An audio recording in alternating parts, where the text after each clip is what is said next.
Welcome back mga ropa, kwentuhan muna tayo. Pag-usapan natin ang Game 6 sa pagitan ng Kupunan ng Barangay Ginebra at ito nga ay kontra sa Kupunan ng San Miguel Beermen. Take note mga ropa, 3-2 ang serye bago magsimula ang Game 6. At dito sa Game 6 na to mga ropa, nakasalalay na ang serye ng Kupunan ng Barangay Ginebra dahil isang panalo na lang ay aabante na sa finals ang Kupunan ng San Miguel Beermen. At dito nga sa start pa lamang ng game mga ropa ay tinambakan kaagad ng Kupunan ng San Miguel Beermen ang Kupunan ng Barangay Ginebra. Sobrang lakas at sobrang galing ni Junmar Pardo mga ropa, nahirapan ang Kupunan ng Barangay, napigilan siya dito sa may Game 6, kaya din sila natambakan dito sa may unang parte ng laro. Pero doon sa uli mga ropa, nakakambak nga ang Kupunan ng Barangay Ginebra, talo na ay nanalo pa ang Kupunan ng Barangay. Grabing paghabol ang kanilang ginawa kontra sa Kupunan ng San Miguel Beermen. At doon sa huli mga ropa, yon ang pinakamalupit. Si LA Tenorio mga ropa ang nagbigay ng winning shot sa Kupunan ng Barangay Ginebra. 2 puntos ang kalamangan ng Kupunan ng San Miguel Beermen. Tumirada si LA Tenorio ng 3-pointer at pumasok yun mga ropa para bigyan ng 1 punto sa kalamangan ng Kupunan ng Barangay at kuwanin sa Kupunan ng San Miguel Beermen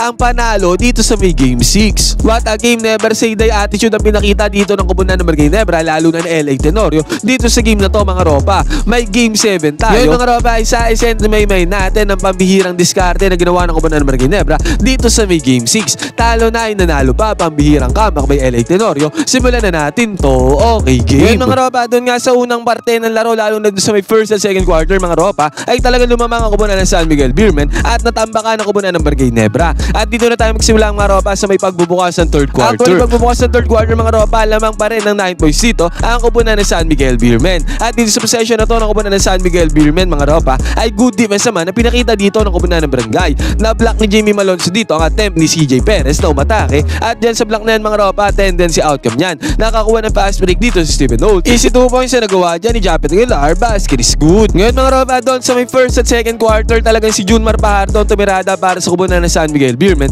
At maging dito sa may third quarter mga ropa, nadala ni Junmar Pardo ang kanyang pagiging dominante. At ito ang isa sa pinaka naging malaking problema ng Kupunan ng Barangay Ginebra dito sa game na to. Tingnan natin itong play na to mga ropa. Tingnan natin ang depensa ng Kupunan ng Barangay. Naka-zone defense sila dito. Pero si Junmar Pardo mga ropa ay maganda talaga ang pesto doon sa may ilalim. At si Junmar Pardo ang go-to guy ng Kupunan ng San Miguel Beermen. Agarang binigay yung bola sa kanya dito sa may ilalim. At tong man-to-man zone defense nga dito ng Kupunan ng Barangay mga ropa, si Stephen Holt ay nakaantabay dyan kay Junmar Pardo. Pero hindi siya totally na nagdo-double team agad dito kay Junmar Pardo. Talagang naka-zone lang siya dyan mga ropa. Yun nga lang, yan ang pagkakamali dito ng Kupunan ng Barangay. Sumusugal sila na hindi muna i-double team dito si Junmar Pardo mga ropa, kaya pagkabigay ng bola kay Junmar Pardo, inararo niya kaagad ang depensa dito ni Japet Aguilar. Makikita natin dito mga ropa, huli na ng tumulong dyan si Stephen Holt. Kaya ang naging resulta nito mga ropa, para naging 1-on-1 post-up move lamang, kayang-kaya ni Junmar Pardo ang 1-on-1 defense si Japet Aguilar. Easy 2 points na nagawa dito ni Junmar Pardo at nakupunan ng San Miguel Beermen. Perfectly executed game plan yan para sa Kupunan ng San Miguel Beermen na pumunta kay Junmar Pardo. Basket is good. At agad mga ropa, heto ulit possession ulit dito ng Kupunan ng San Miguel Beermen. Heto na naman mga ropa, pumunta na naman sila kay Junmar Pardo. Open na open talaga yung pagbibigyan ng bola dito si Junmar Pardo doon sa may ilalim. And take note mga ropa, hindi talaga nagre-risk ang Kupunan ng Barangay Ginebra na i-double team dito si Junmar Pardo sa mga pagkakataon na to. Iniingatan din ng Kupunan ng Barangay yung mga 3-point shooting dito ng Kupunan ng San Miguel Beermen, kaya hindi sila nagte-take ng risk against kay Junmar Pardo na mag-double team dito sa may ilalim. Yun nga lang mga ropa, pinagbabayad kasi sila dito ni Junmar Pardo sa may opensa. Sobrang dali, sobrang easy, ganun lang ulit ang ginawa dito ni Junmar Pardo, walang kahirap-hirap. Nakapuntos na naman siya against sa depensa ni Japet Aguilar. Another easy 2 points na naman ang ginawa dito ni Junmar Pardo, at yan na naging dahilan mga ropa kung bakit natambakan ang Kupunan ng Barangay Ginebra sa may first at second quarter mga ropa. Maging dito sa may third quarter, lamang pa rin ang Kupunan ng San Miguel Beermen against sa kanila. Yun mga ropa, pumunta naman tayo sa possession ng Kupunan ng Barangay Ginebra mga ropa. I-analyze naman natin kung anong depensa ang ginamit ng Kupunan ng San Miguel Beermen.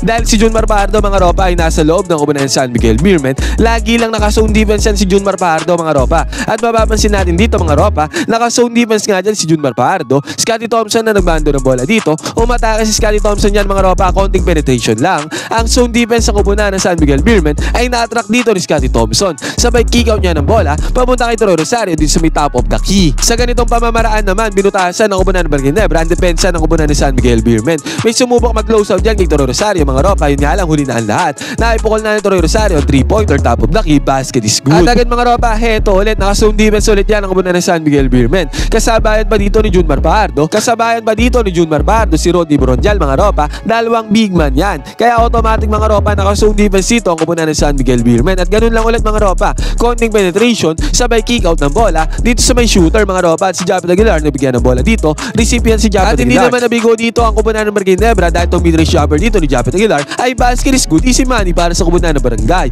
Yan naman ang naging mode of offense sa kubunan ng Barangay mga ropa. Nanaya na sila sa kanilang shooting dahil nakasong defense lagi dyan ang kubunan ng San Miguel Beermen. Pero again mga ropa, si Junmar Pardo hindi talaga mapigilan dito ng kubunan ng Barangay. Dito nga mga ropa, nagmindes dito si CJ Perez. Offensive rebound naman dito ni Junmar Pardo. Easy 2 points ulit ang kanya nagawa dyan sa may offensive rebound, second chance points, easy money. At agad mga ropa, nabigyan na naman si Junmar Pardo doon sa may ilalim. At ang nakabantay sa kanya dito mga ropa ay si Raymond Aguilar. Again mga ropa, 1-on-1 lang ulit dyan. Walang double team na sinasend dyan ang kubunan ng Barangay. Kaya easy 2 points na naman ang nagawa dito ni Junmar Pardo. Dahil dyan mga ropa, dito sa may third quarter lamang pa rin ang 10 puntos dito ang kubunan ng San Miguel Beermen against sa kubunan ng Barangay. Nag-enjoy ka na at nanalo ka pa, piliin ang link na nasa may comment section. Gamitin ang promo code na Johans, piliin ang sports option para makakuha ng 12,000 bonus. Ngayon mga ropa, nakakuha pa ng good defense dito ang kubunan ng San Miguel Beermen at dyan sa good defense yan ay convert nila into fast break. Easy 2 points pa dyan para sa kubunan ng San Miguel Beermen. Ang naging sagot naman dito ng kubunan ng Barangay mga ropa, magandang play ito. Split action play ang ginawa dito ng kubunan ng Barangay.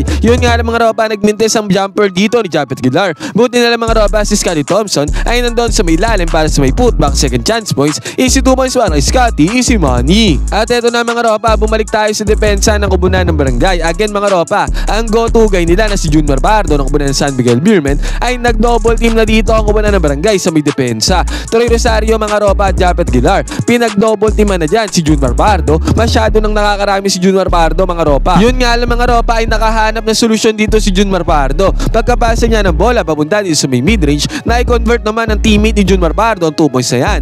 Kaya ganun din mga ropa, nahirapan talaga ang kubunan ng Barangay para i-contain dito si Junmar Pardo. Buti nga mga ropa, kahit papaano dito sa may third quarter ay nag-init dito si Stephen Holt. Ginamit niya ang high screen na sinet dito ni Japet Aguilar. At again mga ropa, drop defense dyan ni Junmar Pardo. Pagkagamit dyan ng screen ni Stephen Holt. Mid-range jumper mga ropa, shooter si Stephen Holt. Basket is good para kay Stephen Holt, easy money. At again mga ropa, hindi talaga mapigilan dito si Junmar Pardo. Nag-shot attempt dito si Marshall Asler mga ropa pero mintes yan. Pero si Junmar Pardo mga ropa ay nandun sa may lalim para sa may clean up, second chance points. Basket is good para kay Junmar Pardo. At again mga ropa, heto nga sinabi ko nga sa inyo kahit papaano, nagpainit na dito si Stephen Holt. Again mga ropa, gumamit na naman ng high screen dito si Stephen Holt. Pagkagamit ng screen na yan mga ropa, drop defense dito ni Junmar Pardo. Enough space, enough separation kagad ang mayroon dyan si Stephen Holt. Back to back mid-range jumpers ang pinakawalan dito ni Stephen Holt. At parehong pumasok yan mga ropa. Basket is good para kay Stephen Holt, no problem. At sa pagkakataon na to mga ropa, kahit papaano, biglang nabuhayan dyan ang kubunan ng Barangay Nebra. Umatake sila dito sa may 3-point area mga ropa pero mintis yan. Pero si Troy Rosario mga ropa ay nandoon sa may lalim para sa may second chance points. Basket is good para kay Troy Rosario. At after nito mga ropa sa may transition, Stephen Holt mga ropa ay sinubukan ulit ang kanyang init dito naman sa may 3-point area pero mintis yan mga ropa. Offensive rebound naman ay napasa kami dito ng kubunan ng Barangay. Pasa kay RJ Barrientos. Sabay balik kay Scotty Thompson mga ropa, open na open yan, walang banday dyan si Scotty Thompson. Pasok ang 3-pointer dyan ni Scotty Thompson. At dyan nagtapos ang third quarter mga ropa, kahit papaano nakabulusok sa puntos dyan ang kubunan ng Barangay. At dito na tayo sa may fourth quarter mga ropa, natapyasan na ang kalamangan dito ng kubunan ng San Miguel Beermen. 70-67 na score dito mga ropa, 3 puntos na lang hinahabol dito ng kubunan ng Barangay Nebra. At si Raymond Aguilar mga ropa ay nakakuha pa ng mid-range jumper dito sa may left side baseline mga ropa, basket is dyan para kay Raymond Aguilar. At ito ba mga ropa, good defense ba ang ginawa dito ng kubunan ng Barangay. At dyan sa good defense yan mga ropa, tendency outcome niya, nakakuha pa ng fast break dito ang kubunan ng Ginebra. Fast break dito ni RJ Barrientos, easy 2 points na nagawa dito ni RJ, basket is good. At sa pagkakataon na yan mga ropa, dahil dyan sa layup na yan, nahawakan ng kubunan ng Barangay Ginebra ang kalamangan dito sa may fourth quarter. Nahawakan na nga ng kubunan ng Barangay ang kalamangan dito sa may fourth quarter. Yun nga lang, it's San Miguel Beermen's time naman. Sila naman ang bumulusok sa opensa mga ropa. Good defense lang ginawa dito ng kubunan ng Barangay. Pero yung bola ay napulot dito ni Rodney Bronjal, second chance points, easy 2 points para kay Rodney, no problem. At pagkatapos pa nito mga ropa, ang gandang penetration na ginawa dito ni CJ Perez, sabay pasa niya papunta kay Bronjal doon sa may lalim. Napadali ang trabaho dito ni Bronjal, dahil mapagkasunod na puntos ang ginawa dito ni Rodney Bronjal, basket is good. At ito na mga ropa, dito na sa may fourth quarter, ginamit dito si LA Tenorio. Take note mga ropa, dito lamang sa may fourth quarter, pinasok ni Coach Tim Cone si LA. At ang nangyari dito mga ropa, 80-71 pa score. Lamang pa ng 9 points dito ang kubunan ng San Miguel Beermen. Gumamit ng split action play dito ang kubunan ng Barangay Nebra. LA Tenorio mga ropa ang kumawala dyan sa may screen at umibabaw dito sa may 3-point area. At dahil dyan mga ropa, nagkaroon enough space, enough separation dito sa LA Tenorio dahil doon sa split action play na yon. Pumukol si LA Tenorio dito ng 3-pointer mga ropa. Nilinis ang bola yung ring. Pumasok ang 3-pointer dyan, LA Tenorio, basket is good. At pagkatapos pa nito mga ropa, again, LA Tenorio gumamit naman ng high screen action dito. Sinabi ko nga sa inyo mga ropa, drop defense lang dyan si Junmar Fajardo. Kinapitalize naman ni LA Tenorio yung pagkakataon na yan, veterans move. Foul dito yung tirada ni LA Tenorio. Dalawang magkasunod na puntos ang ginawa dito ni LA Tenorio sa may 4th quarter para sa kubunan ng Barangay Nebra. At pagkatapos pa nito mga ropa, si RJ Barrientos gumamit din ng high screen action dito sa may ibabaw. Ang nangyari dito mga ropa, good penetration ang ginawa dyan ni RJ Barrientos. 2 points pa ang kanya nagawa. Sa pagkakataon na to mga ropa, sunod-sunod na puntos ang ginawa ng kubunan ng Barangay Nebra dito sa may 4th quarter na to sa mga huling minuto. At again mga ropa, LA Tenorio nagbando para sa kubunan ng Barangay Nebra. Magandang pasa ang ginawa ni LA Tenorio papunta doon sa may lalim. Nagkaroon na naman ng dalawang madaling puntos dito ang kubunan ng Barangay Nebra. At hindi pa dyan natatapos ang kubunan ng Barangay mga ropa. Pagkabasa ng bola kay LA Tenorio dito sa may 3-point area, pumasok ulit ang 3-pointer dito ni LA Tenorio.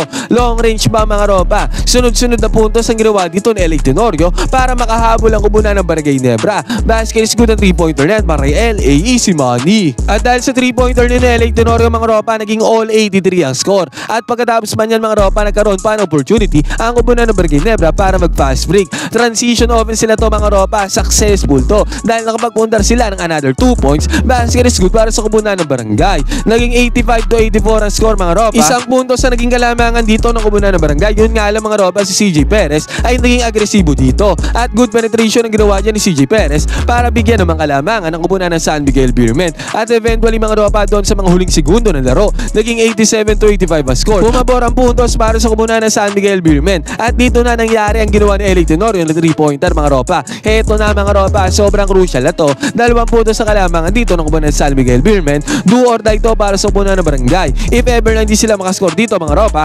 mananalo na ang kubunan ng San Miguel Beermen at sila na ang aabante sa finals. Scottie Thompson ang may hawak ng bola dito mga ropa, sabay penetration niya, sabay kick out ng bola papunta kay LA Tenorio. Si Jericho Cruz naman mga ropa, parang nalito dito at hindi nakareact dito sa pasa na to ni Scottie Thompson papunta kay LA Tenorio. Sa LA Tenorio naman mga ropa, si Teniente ay lock in dito sa pagkakataon na to. Agaran niya pinukol ang 3-pointer sa harap mismo ni Jericho Cruz. At ang 3-pointer na to ni LA Tenorio mga ropa ay naging successful. Pumasok ang 3-pointer na to ni LA. Basket is good. Kaya nangyari dito mga ropa, naging 88-87 na score. Lumamang dyan ang 1 puntos ang kubunan ng Barangay Nebra. May natira pang oras dyan mga ropa, pero hindi na nakapuntos yan ang kubunan ng San Miguel Beermen. Sa uli mga ropa, nanalo pa ang kubunan ng Barangay dahil sa 3-pointer na ginawa ni LA Tenorio at sa 11 points sa kanyang inambag dito sa may 4th quarter. Ngayon mga ropa, talo na, nanalo pa ang kubunan ng Barangay. Ano masasabi nyo dito sa Game 6 na to mga ropa? May Game 7 tayo, do or die series ulit. Sino ang manok nyo sa Game 7? Barangay Nebra ba o San Miguel Beermen? Pwede kayo mag-comment yan sa baba ng opinion.